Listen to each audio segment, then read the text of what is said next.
sha ha ka hol in chan man na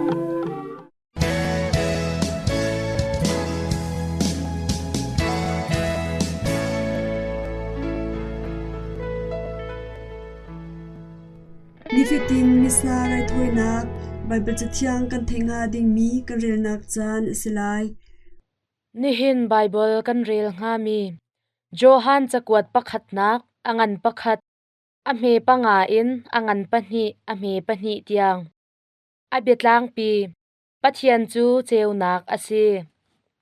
fapa sin in kan thai i nan ni kan in that mi na bia chu hi ase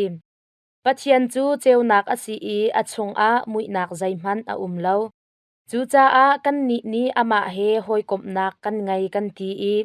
muinak chung i kan kau tung a chun kan bia in si se kan tua nak in si se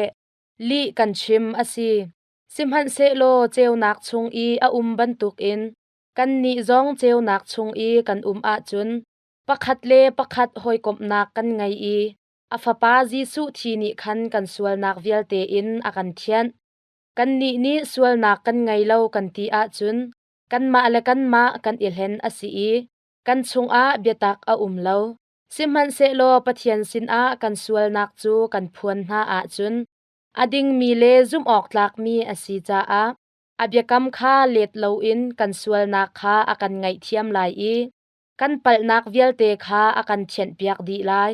asina in kan sual lo kan ti a chun pathian chu li chim a kan sar i abia chu kan chung a lo chun kan sual nak ngai thiam kan si nak chu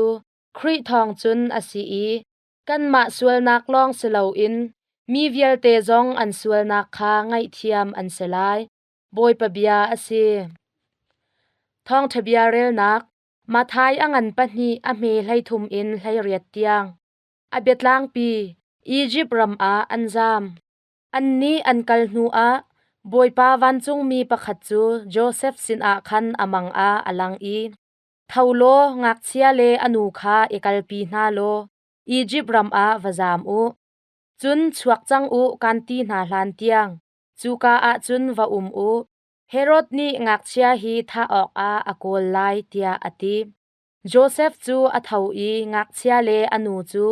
Egypt ram i zampi ok a zan a khan atho pi na chuka a chun Herod athi tiang an hi thil chu boypa ni prophet ka in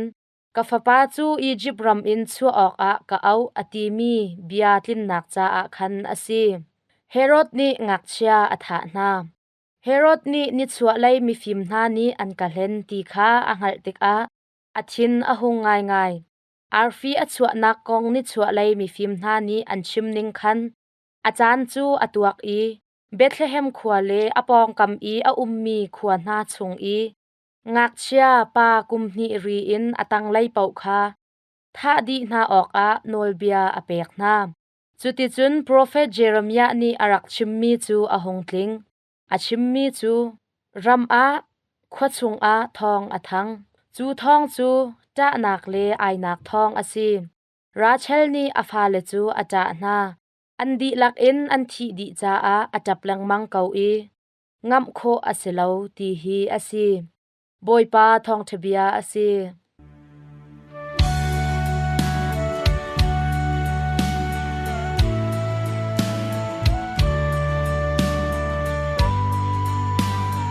tu chan chu halmi te zai na sung do kan ngai nak chan asri lai Calvary thing chung anu nak ape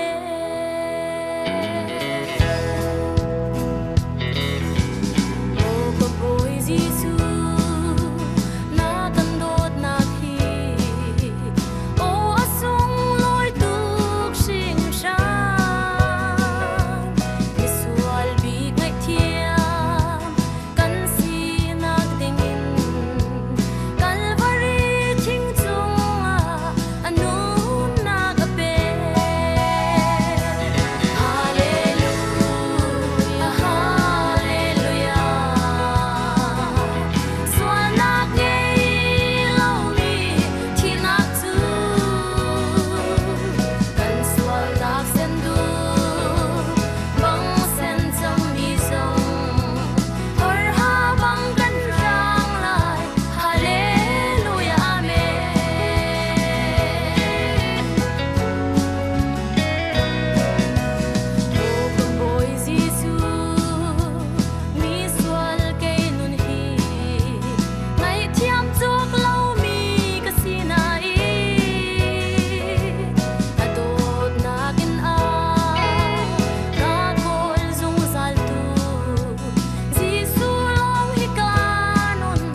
thing thaile tisik an na ngandam nak cha a an thatning thing thaile tisik an na chu kan takpum ni a hermi vitamin phun akeng tu an si thing thaile tisik an na ai chu zotnak a phun thinlung zotnak zen zotnak cancer zotnak a phun thikai zotnak pofa zotnak mitkhomhu thatlo zotnak te na akham khau tu asi hibantuk zotnak hi tisik an na antampar shring broccoli antamparang cauliflower lubuk zikhlum brussels sprouts bok choy kale salad spinach sweet chach le antamna te na thingthai ser thlum raite mirang thai thu le mitsur te na ailang mangnak ni tampi akham kho thikai zotnak hi zen zotnak le thinlung he ape tlai mi zotnak heart disease achua tar tu ashampi asi thi akai chang mi minung ni chun ti rol din le ai I control thiam tak a her thingthai tisik an na le cho nok phun dairy products thaudat atlom mi din ai a chun thisen kai a control ngai tia American Optimal Macronutrient Intake Trail for Heart Health ni anmu ngandam nak lai study tampi World Cancer Research Fund te na American Institute for Cancer Research te na antua mi ni thingthai le tisik an na phun kip din ai nak ni cancer zot nak a phun chuap cancer shum cancer ka cancer dang cancer achua nak voice box he ape tlai mi cancer popi cancer prostate cancer ti bantuk akham anti tisik an na pol chu salad an shring sau broccoli lubuk zikhlum daidimba piat khayan chinti tomato hi ansi thingthai chu vitamin adat akeng mi arong avar mi brightly colored khi antha popirol real ning athatlo a chun po afak ton thingthai le tisik an na aitik a popi le rilpi rian tuan ning abom chan mitfa te na mitha te na akham kho mitha ri le mitha athattar mitkhomhu nak hi nikacheu kuak khu thlinom zot nak shrik ti bantuk ni an hro ton chucha a tisik an na shringduk asimi spinach le khel te na thingthai brightly colored asimi mitsur fangvoi te na hi mitcha a athami an si thingthai le tisik an na ai chu thaunak zong aselo I der nak zong asifon lo ngandam nak le nun khosaw nak asi thingthai le tisik an na chu ti rol tha an si tampi ai kho a atha ama belte tc nak a serthum pakhat te long tampi in ai peng ti bantuk chu takpum ni a hermi vitamin dat a umdi lo cha a thingthai le tisik an na phun kip ai kha atha mi chu asi lairam a khuwa asami 85% hi sa nak in tisik an na deu kan ai ti in kan ruwa zar khat a sa voi khat le voi ni nak tam kan ai khau na lo khote leile bang chu sa shom tha le ram saka chan long a ai asi sa tampi kan ai kho lo mi te na hi kan ngandam nak cha a chun an rak tha tuk hoi sa thengte kan ai kho lo zong a kan pum ni a her mi sadat a tel mi pe phun bete phiang pe ti bantok tampi kan ai kho thiam cha a sa kan ai mi nak man in kan pum cha a an rak tha deu hoi chu cha a ni charte sa ai mi nak in ni charte tisik an na ai mi chu an ngan adam deu tia ngandam nak lai hlat hlai tu ni an mu chu cha a zar khat a voi khat mo voi ni mo chu te long sa kan ai kho mi hi kan si a phak tuk I sa kan ai khau lo ti in ngai chet ding arak selo sa chu atlom kho chungtlom ai tu in izuam ding kan si ngandam nak lai hlat hlai tu mu ning a chun sa tam dewa ai mi le chemical ti rol tam dewa ai mi chu a ai lo mi nak in zot nak tam deu an ngai cancer zot atam deu ti an mu asi a phak mi ram nak in arum mi ram a cancer zot atam deu phone chang zot nak phun kip kan ti mi le cancer na hi kan aidin mi ti le rol he a pe tlai ti mi an si kan ngandam nak cha a kan aidin mi ti rol hi bepi tuk mi asi cha a angan adam mi ti rol organic food ai kho izuam a hau I abik in tisik an na tampi ai izuam na usi lai mi kan aidin mi ti rol lak a dam nak se tha coffee lung thari a thontar ru le thari chung I thau a ummi a thiantar ril tha a thontar zunte a thiantar khu rin zot nak ruang i thashifa nu zot nak angai mi tangfa khu hip thin phin zot nak lungtor zot nak adamter khofi mu ahang ni thajang athonter zunte athatter beshum mante in ai a chun nu i achuak theumi nuk cancer in luat kho asi phiang bete le adang pe phunjong ai izuam atha van khong na ailang mang a chun popi cancer akham kho nu le pa si nak thajang apek pum tha athonter antam to ba asen le arang mante in ai a chun popi cancer akham kho lungzot nak akham mit cha a atha nga sa ai kho peng izuam thikai le thitum zot nak akham kho rong to ban le kol hang tampi ai kho a chun chuap athianter chuap cancer akham kho abik in kwak zu pol ni ai a atha wine thing thai zu mitsur hang apple hang pear hang fo hang rong to ban hang ban la hang te na hi ni khat a shai khat in ding zar khat a ni nga ding na thi atha lai na chan asaw lai hin nu nuai cancer akham vitamin C vitamin E vitamin K dat apek kopi par cancer akham vitamin C vitamin K atamter mitsur cancer akham vitamin C vitamin K atam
atu chu a thial leng mang mi lo tua ruang a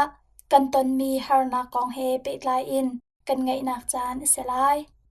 thingkung hau peng nak thingkung amhong tuk chang mi kum thong khat pin lei asi chang mi kong khat ni ti kalan zaruk achwa tar kho ti ase thingkung ni hin minung ni kan dop mi oxygen thli chiang long selo in kan din mi ti chiang zong achwa tar chi kan lai ram hi thingkung tam nak ram tha ase kauna in a thial leng mang mi lo kan tua ruang a tupi tha tha le mong tha tha zong kan thiam di na tu le mong tha atlom deu deu i ruwa ti le ti chiang kan hu mi atlom deu deu ve chang atu nak in mai lei kum sha pin a ruwa ti chiang le thli chiang atlom deu deu lai ti chu mu chung kho se arwang chu kum tin te thing kan hau peng ri cha a se kum tin mei dua peng nak chin thak mi pau pau atha kan ti mi khi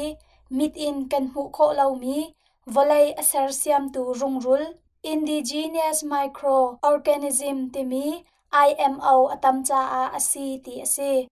chu rungrul te chu volai chung pho 5 cm thu nak tiang sang sang a hin tambik a ti ase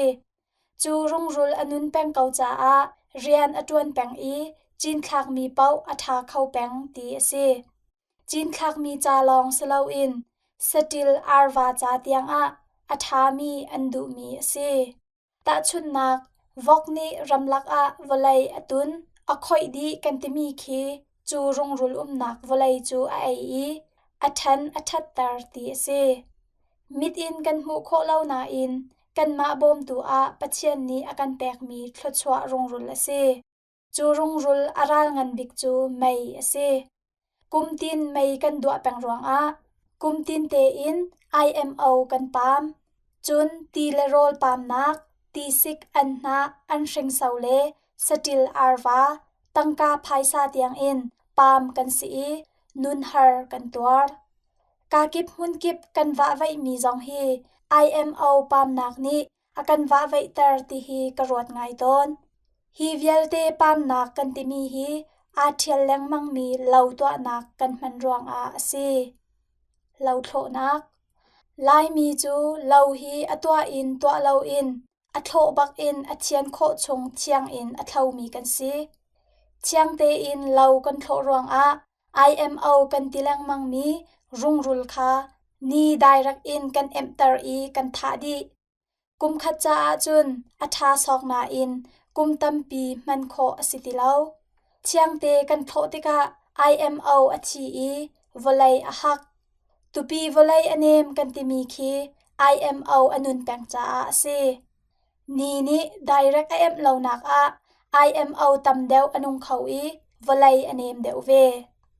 lo kan tho peng ruang a hin thial a hau peng nak asive minung chu kan kar deu na in kan volai chu a kar deu khau te lo chu cha a thial lang mang mi lo to ning hi chu kum khat pokhim nak cha long ruwa in lamphok phet lan pokhim nak ti jong in ti kho ase chun mai lai te chin pha par cha tiang ruwa kho ti lo in ma zon long a rot mi lo to ning ti jong in ti kho aseri chun bible lai in kan chema chun volai zau khen le kilkoi in thattar than chautar tu selo in kan thingram apam tu IMO athat peng tu ram le volai a thok tu khrifa ti jong in ti kho kan seri nga nun nak ti mi le rol hi than ok atha lo mi se phaisa ni zai pau atwa kho ti asekauna in phaisa tampi kau se lo aidin ok ti la rol lo achwa lawa chun nun kho aselo ram chung in ti la rol tampi achwa kawa chun phaisa lo zong a nun kho asekau chu asi cha a kan nun nak he a than khau lo mi ti la rol kong kan ro ti ka hin kan lo to ning chang hi kan ro than masat le kan rem than kan thlen than masat a her ngai mi ase chu thlen nak cha a to ning phun thum kan vun lang tar lai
bang tua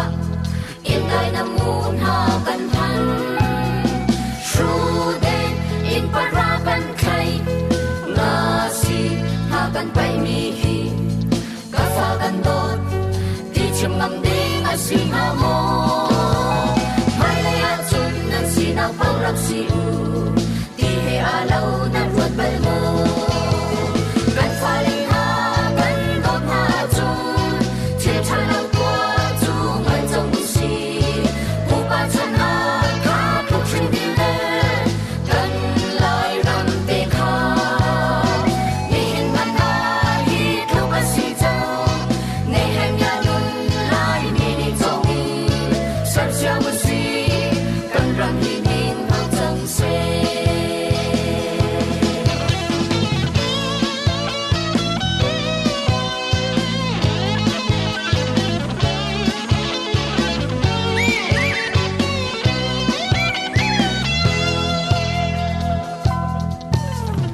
mong kam kil ven mang kong le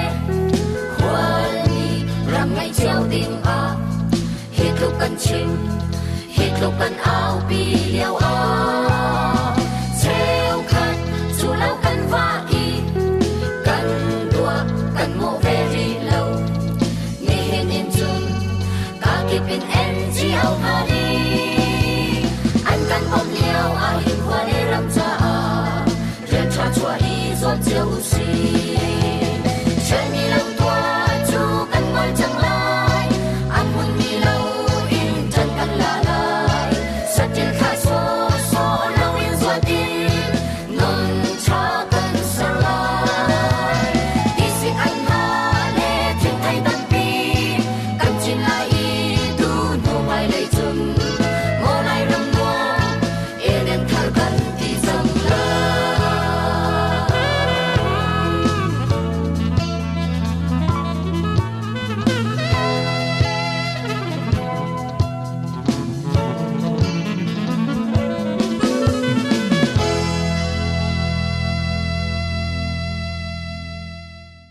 chan kan ngai mi adi chang cha a nan za ten mang tha u